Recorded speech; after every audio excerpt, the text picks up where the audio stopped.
Dami nga nagtatanong sa akin kung paano nga ba daw natin napapagalaw ang mga cake display na ito sa Cake Fiesta noong nakaraang WOOFEX. So ayan, 'di ba, ang ganda, buhay na buhay ang ating mga cake display.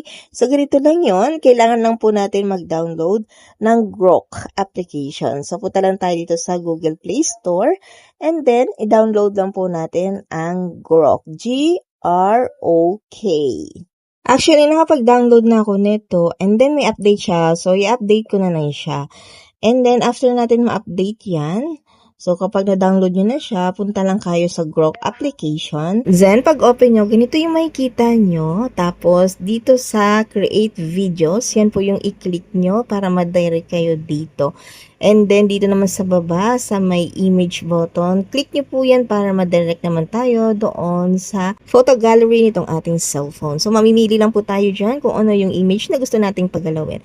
So, once nakapili na tayo, click lang natin yung done. Actually, matik na siyang gagalaw dito pag nag-generate na siya. Pero pwede nyo rin po siyang utusan. So, i-type nyo lang po kung anong gusto nyo ipagawa doon sa ating image. Syempre, ang dragon, likas na alam natin na bumubuga yan ng apoy, kaya pabugahin natin siya ng apoy. And then, wait lang natin ng ilang seconds and then, ayan na. O, diba, napakadali lang. Kagandahan talaga dito ay user-friendly siya. Sobrang dali lang talaga niyang gamitin. At isa pa, free lang po ito, guys. Opo. Each video nga pala ay meron siyang 6 seconds. So, kailangan natin ng at least 2 video na pagsasamahin natin para ma-upload natin doon sa Reels. Kasi, diba, at least 10 seconds para makapag-upload ng video sa Reels. That's all. Sana nasundan niyo ang ating munting tutorial. Thank you for watching.